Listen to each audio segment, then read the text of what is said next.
네, 안녕하세요. 스테빈스의 부동산 이야기. 오늘은 계약의 해지와 상생 임대인 제도에 대해서 뒷부분에 간략히 한번 설명을 드리겠습니다.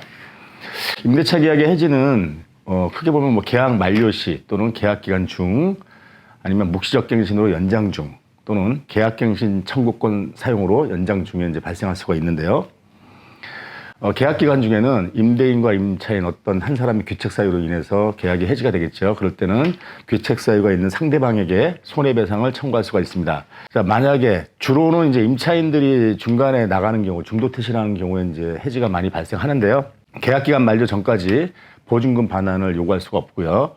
새로운 임차인을 구할 경우 중개 수수료 등 임대인에게 발생한 손해를 배상해야 되는데요. 이 중개 수수료에 대해서 이때 어떤 유튜버들이 특이하게 명시하지 않았으면, 즉 중도퇴실 시 중개 수수료는 임차인이 부담한다라는 그런 특약을 기재하지 않았으면 안 줘도 된다고 하는데, 그런 특약의 기재 유무가 아닌 계약 위반에 따른 손해배상의 성격을 갖고 있기 때문에 해당 사항이 없고요. 또 간혹 어떤 중개업소에서 중도퇴실하는 임차인한테 직접 중개 수수료를 이제 중개 보수를 받는 경우를 봤는데, 중개 보수라는 거는 법에도 나와 있듯이 우리가 계약을 성사시켰을 때 그 대가로 받는 것이기 때문에 이럴 경우 임차인은 저희의 계약의 대상이 아니에요. 그죠? 새로운 임대인과 새로 들어오는 임차인이 계약의 대상이지 나가는 임차인은 계약 상대방이 아니기 때문에 그분한테 직접 수령하는 거는 나중에 문제될 소지가 있습니다. 자, 그럼 묵시적 갱신 중에 이제 연장하는 경우가 있는데요. 묵시적 갱신이 뭐냐 하면은 계약 만료 6개월에서 2개월 사이 쌍방이 갱신 거절의 통지를 하지 아니하거나 계약 조건을 변경하지 않을 경우 이제 묵시적 갱신으로 들어가는데, 그렇다 하더라도 임차인이 2기에 달하도록 월세를 안 냈거나 밀려 있거나 또는 임차인의 의무를 현저히 위반했을 경우에는 묵시적 갱신이라고 주장할 수 없습니다. 주택임대차보호법 6조에 나와 있고, 민간임대 주택에 관한 특별법, 즉 민특법, 우리 주택임대 사업자분들이 적용받는 법에서는 요 차임 연체를 연속해서 3기라고 명기하고 있으니까 약간 차이가 있습니다. 참고해 주시고요. 자, 이렇게 묵시적 갱신으로 들어갔을 때는 전 임대차 조건과 동일하게 본다라고 돼 있어요, 법에. 그래서 이때 임대인은 계약 해지를 요구할 수가 없습니다. 하지만 임차인은 언제든지 임대인에게 계약 해지를 통보할 수 있으며, 통지를 받은 날로부터 3개월이 지나면 효력이 발생하기 때문에 임대인은 나가겠습니다 했을 때 그날로부터 3개월 뒤에는 보증금을 반환해야 되는 의무가 생깁니다. 계약갱신 청구권을 사용해서 연장하는 중에 이때도 계약 해지 사유가 있는데, 이때는 똑같습니다. 계약의 해지는 주택임대차보호법 제6조의 2를 준용하라고 돼 있어요, 법에. 즉 임차인은 언제든지 임대인에게 계약 해지를 통보할 수 있으며 통지를 받은 날부터 3개월이 지나면 효력이 발생한다. 그래서 계약서에 우리가 연장 계약을 쓸 때 요분을 이제 2년 정도 하고 나서 내가 들어가서 산다거나 아니면 다른 임차인을 구할 경우에 이 많이 쓰는데, 계약서에 특약에다가 본 계약은 계약갱신 청구권 사용에 의한 연장 계약입니다 이렇게 쓰게 되면 그 효력이 발생하는데, 그렇더라도 임차인은 언제든지 계약 해지를 통보할 수 있다, 그렇게 되어 있습니다.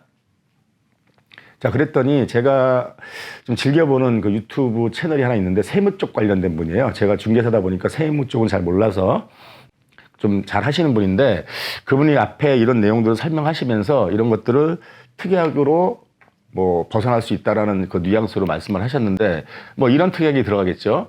계약 기간 만료 시 계약갱신 청구권을 사용하지 않기로 한다, 뭐 이런 거 집어넣을 수도 있는 거고, 묵시적 갱신 후 2년 이내 퇴거 시 계약 기간 내 퇴거로 간주한다. 즉 언제든지 임차인은 계약 해지를 요구할 수 있는데 그거 못하게 하겠다는 얘기죠.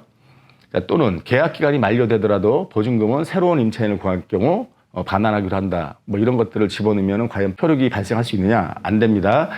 주택임대차보호법 제10조에 보면 강행규정이라고 해서 이 법에 위반된 약정으로서 임차인에게 불리한 것은 그 효력이 없다, 이렇게 돼 있기 때문에, 명백히 돼 있기 때문에 효력이 발생하지 않습니다.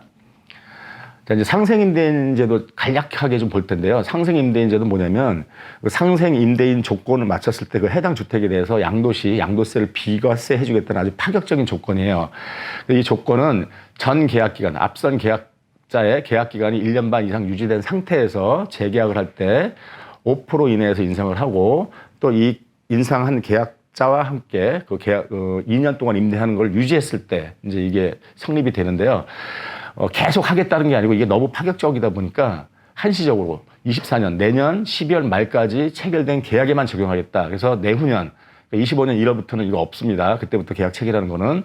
근데 되게 좋은 제도인데, 자, 이때는 이 상생 임대인 제도를 내가 좀 희망한다. 그래서 내가 주택을 팔 때 비과세를 받겠다고 해서 이 제도를 생각하시는 분들은 좀 주의하셔야 되는 게, 자, 직전 임차인 1년 6개월 이상 유지를 했어요. 그리고 나서 이분하고 뭐 연장 계약을 하던, 새로운 사람하고 하던, 직전 보증금이나 월차임의 5% 이내에서 인상을 하고 다시 임대했을 때 그 임대기간 2년을 채우면 되는데, 뭐 다른 사람이랑 체결할 때 상관없지만 직전에 있던 그 계약자와 다시 연장할 때 그냥 아무 생각 없이 특약에다가 계약갱신 청구권에 의한 연장 계약이라고 표시하게 되면은, 자, 필요한 남은 2년 동안의 이 기간이 필요한데 상생 임대인이 되려면 이분은 이 2년 동안에 언제든지 이 기간 중에 계약 해지를 통보할 수 있고 계약이 해지가 될 수 있어요. 따라서 상생 임대인 제도를 생각하고 계신 임대인 분이라고 하면 연장 계약 할 때 계약갱신 청구권을 명기하는 것에 대해서 좀 신중하셔야 되는데, 차라리 안 쓰시는 게 나아요.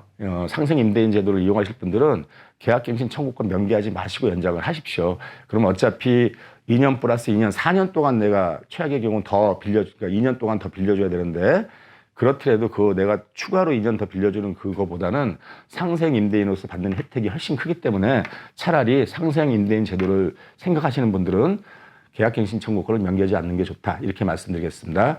이상 간략하게 마치겠습니다. 감사합니다.